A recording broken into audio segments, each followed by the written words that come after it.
माता जी की, परम पूजनीय माता जी की, परम पूजनीय माता जी की, परम पूजनीय माता जी की, सतगुरुदेव महाराज की, सतगुरुदेव महाराज की, सतगुरुदेव महाराज की, सतगुरुदेव महाराज की, परम पूजनीय माता जी की, परम पूजनीय माता जी की। हरे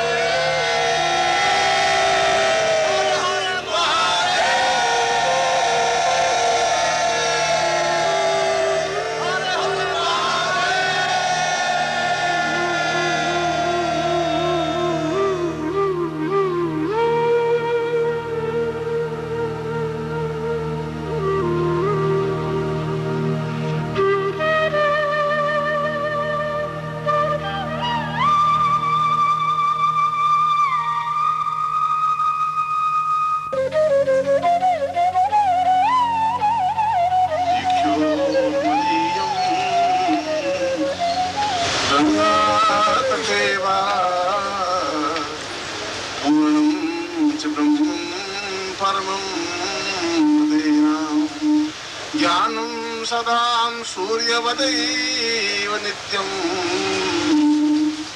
ब्रह्मत्वपूर्णमपरं महितां।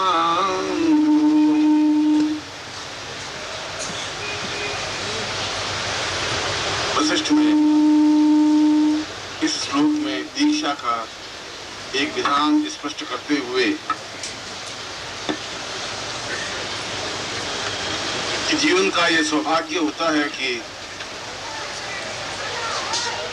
हम अपने जीवन में एक उस क्षण में जी रहे हैं जो क्षण हमारे जीवन का मूल्यवान भी है। मूल्यवान इसलिए कि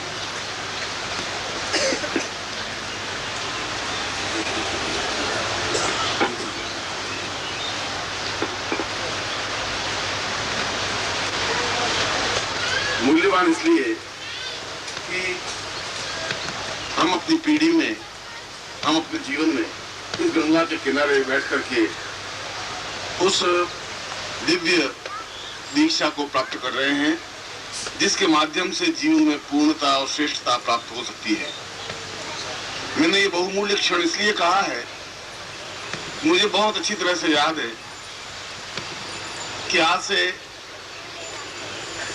कुछ वर्षों पहले, 15-20 वर्षों पहले, जहां जितनी तेजी के साथ ये गंगा बहती थी, प्रवाहित होती थी, उतना उछाल, उतना उत्साह, उतना पानी का वेग इस समय नहीं रहा।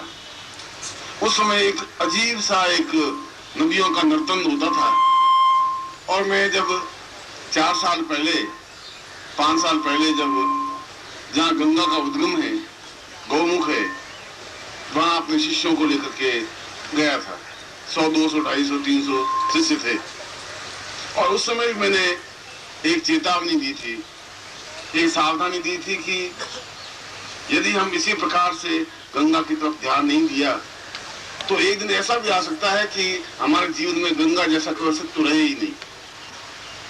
आज इस पृथ्वी पर गंगा, यमुना, सरस्वती नाम का आप उपयोग करते हैं और सरस्वती नदी जैसी कोई चीज रही नहीं, समाप्त हो गई, विलीन हो गई, जमीन में समा गई। मगर एक समय ऐसा भी था कि इलाहाबाद तक, प्रयाग तक गंगा, यमुना और सरस्वती का संगम होता था। और आज इलाहाबाद के पास में केवल 2 नदियां प्रवाहित हैं, गंगा और यमुना। सरस्वती का उद्गम और अस्तित्व ही समाप्त हो गया। समाप्त इसलिए हो गया कि जहां से सरस्वती नदी निकलती थी वहां पहाड़ गिर जाने की वजह से उसकी धारा ही बदल गई, समाप्त हो गई धारा, पृथ्वी में ही समा गई।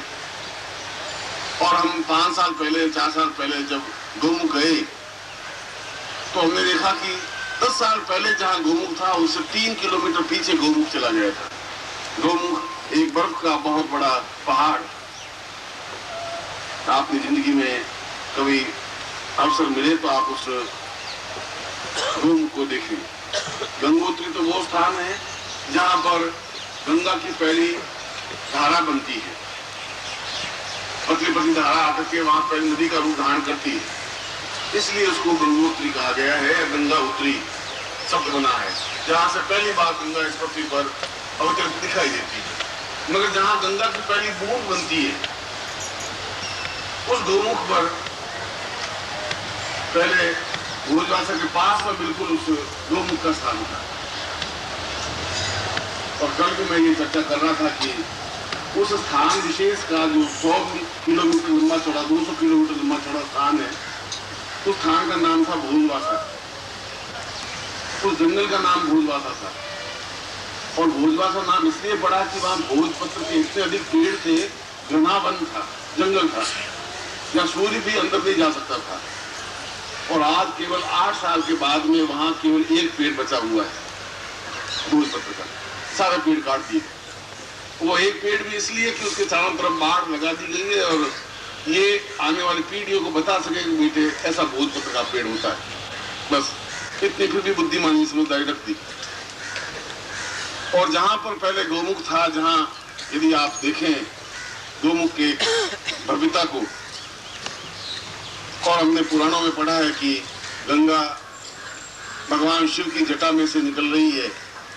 भगवान शिव ध्यानस्थ बैठे हैं और जटाओं से पानी की एक एक बूंद चू रही है और चूकर के नीचे जमीन पर गंगा उतर रही है, गंगा की नदी प्रवाहित हो रही है। ठीक वैसा ही दृश्य यदि आप उस गौमुख पहाड़ के सामने खड़े हो जाएं दर्शन करने के लिए, उस पहाड़ को यदि आप देखें तो उस पहाड़ के ऊपर जब सूर्य की किरणें पड़ती हैं तो अपने आप में ऐसा चित्र बनता है बर्फ से, जैसे भगवान शिव बैठे हुए हो। अपने आप वो चित्र बनता है। उस चित्र को कोई चित्रकार बनाने की जरूरत नहीं है। ऐसा बन रहा है जैसे बर्फ के कोई भगवान शिव की मूर्ति बना दी गई हो, उनकी जटाएं बिखरी हुई हो और वो बर्फ पिघल पिघल करके जटाओं में से एक बूंद चू रही हो और वो जाकर के नीचे जमीन पर उतर रही हो। ठीक वैसा ही दृश्य, वैसा ही भव्य। यदि हमने पुराणों की बात को हम एहसास करें तो हम उस गौमुख को जाके देखें तो हमें मालूम पड़ेगा कि वास्तव में यदि पुराणों में वर्णन है कि भगवान शिव की जटाओं में से ही गंगा निकली है, तो वैसा ही दृश्य, वैसा ही बिंब। और यदि आप कैमरे से उस चित्र को खींचें भी बर्फ के पहाड़ को, तो बर्फ का पहाड़ नहीं आएगा, भगवान शिव का चित्र आएगा। उसमें से जटाएं निकली हुई उस बर्फ के पानी को चू रही है। मगर 10 साल पहले जहां पानी इतना स्वच्छ और निर्मल और पवित्र और दिव्य बहता था गौमुख से, उस बूंदों से, आज वहां देखें तो मटमेला पानी सा निकलने लगा है। क्योंकि ब्रह्मपुत्र की नदी पास में से काकभूषणी आश्रम के पास में से आती है और वह खुद 3 किलोमीटर पीछे वो पहाड़ सरक गया पिघल पिघल करके, क्योंकि जंगल रहा नहीं, नया बर्फ बना नहीं, जो बर्फ है वो पिघल रहा है, पीछे सरक रहा है 3 किलोमीटर पीछे। और यदि 2-2.5 किलोमीटर और पीछे सरक गया तो गंगा नदी बंद हो जाएगी। उसके बाद तुम्हारी पीढ़ी को तुम ये कह सकोगे कि बेटा एक गंगा नदी होती थी जो हरिद्वार के पास में बहती थी, मगर आप दिखा नहीं सकेंगे कि गंगा नदी बांध का पानी इकट्ठा करके तुम्हें बहा कर दिखा दे। वो तो अभी दिखाई रहे हैं। ये जो आपको पानी दिख रहा है बांध का पानी, ये गंगोत्री का पानी नहीं है। उस प्रकार का अस्तित्व इकट्ठा किया हुआ पानी। मैं कोई आलोचना नहीं कर रहा हूं, मैं तो ये कह रहा हूं कि हमारे जीवन का ये उद्देश्य भी होना चाहिए कि हम उस गंगा का एक पवित्रता और दिव्यता बनाए रख सकें। अगर उस चेतावनी को यदि समय रहते भारतवर्ष नहीं समझ पाएगा तो गंगा का अस्तित्व, जैसे सरस्वती का अस्तित्व लोप हो गया, जैसे सैकड़ों नदियों का अस्तित्व लोप हो गया, जैसे भोजपत्र का अस्तित्व लोप हो गया, ठीक उसी प्रकार से गंगा नदी का अस्तित्व ही लोप हो जाएगा। एहसास नहीं होगी, दिखाई नहीं देगी। मगर आपकी पीढ़ी का सौभाग्य है कि आप अपनी आंखों से गंगा नदी को देख रहे हैं। यदि आप में कभी ऐसे क्षण आए तो आप कभी गंगोत्री जाएं, क्योंकि द्वार तो यही है गंगोत्री जाने का भी, रास्ता तो यही है। और गंगोत्री से आगे कभी गौमुख जाएं। और जो मैंने वर्णन किया है, जिस प्रकृति का मैंने वर्णन किया है, उस प्रकृति को देखें, आपको एहसास होगा कि वास्तव में प्रकृति क्या है। प्रकृति गंगोत्री तक दिखाई नहीं देगी आपको। वहां पर तो खोमचे वाले और ठेले वाले और बीड़ी सिगरेट वाले बन गए। अब वहां प्रकृति नहीं है, अब वहां बसें जाती हैं। अब वो आप अगर देखना चाहें पवित्रता और दिव्यता, वो गंगोत्री तक नहीं है। वहां पर तो आपको बीड़ी के टुच्चे मिल जाएंगे अब। मगर बिल्कुल एक पवित्र और धाम और भावना और चिंतन और दृष्टि यदि आप देखना चाहें भी, तो फिर गंगोत्री से आपको आगे जाना पड़ेगा, जहां पैदल रास्ता है। 23 किलोमीटर रास्ता है। वहां चीड़वासा, चीड़वासा के आगे भोजवासा, आगे लाल बाबा का आश्रम और उसके बाद गोमुख। और गोमुख के आगे तो फिर काकभूषुंडी आश्रम और कई आश्रम है, वो तो बहुत दूर की बात है। मगर कभी आपके जीवन में क्षण बने तो आप उनको देखें, क्योंकि आप जीवन में गोमुख देख सकेंगे तो देख लेंगे। आज से 20 साल बाद पुस्तकों में वर्णन जरूर रहेगा कि ऐसा गंगा थे और ऐसा गोमुख था, ऐसा गंगोत्री थी। यह तो एक प्रसंग से मैंने कहा कि आपके जीवन का सौभाग्य है कि आप गंगा तट पर उस दीक्षा को प्राप्त कर रहे हैं। मैं गया और गया में जाकर के मैं आ रहा था वापस पटना से, तो गया नदी में गया, वहां काकियां श्राद्ध पिंडदान वगैरह करते हैं। तो यदि आपने कभी रहे हो तो देखें तो वहां नदी जैसी कोई चीज है ही नहीं, सूखी नदी पड़ी है, बालू रेत पड़ी है, कोई नदी नहीं है। खड्डे में से पानी निकालते हैं पंडे और फिर कहते हैं कि नदी समझ लो आप इसको।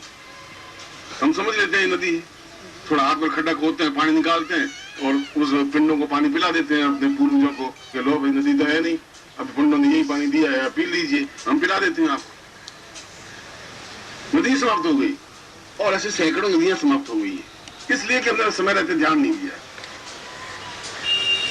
इसलिए वास्तव में कितना सुखद और सुंदर दृश्य है। जरूर आज से 2000 साल पहले, 5000 साल पहले ऐसे ही ऋषि बैठे होते होंगे, ऐसी नदी का तट होगा, गंगा का किनारा होता होगा, ऐसा एक पेड़ होता होगा, एक ऋषि बैठे होंगे, गुरु अपनी आवाज से उस ध्यान को, चिंतन को, अपनी भावनाओं को, अपने ज्ञान को शिष्यों में बिखेरते होंगे। ठीक वैसा ही दृश्य होगा। हम उन दृश्य को वापस ला करके खड़ा करने की कोशिश की है। हमने उस बिंब को, अपने पूर्वजों को, पूर्व इस बात को एहसास करते होंगे कि यह पीढ़ी भी मेरी एक सौभाग्यशाली पीढ़ी है कि जो मेरी परंपराओं को आगे बढ़ाया है। वह चाहे आज से 25वीं पीढ़ी हो तुम्हारे ऋषियों की, वह चाहे 40वीं पीढ़ी हो, चाहे 15वीं पीढ़ी हो, मगर उन बात को, उनको भी एक सुखद अनुभूति होती होगी। नमस्कार। अगर आप सद्गुरुदेव डॉक्टर नारायण दत्त श्रीमाली जी के दीक्षित हैं या फिर आपके पास उनसे जुड़े हुए कोई भी अनुभव है, तो नीचे दिए गए हुए नंबर पर वीरल पटेल जी को मैसेज कीजिए या फिर फ़ोन कॉल कीजिए और अपने अनुभव ज़रूर शेयर कीजिए। डॉक्टर नारायण दत्त श्रीमाली जी के आत्मकथा का संकलन करने में मदद करें। धन्यवाद।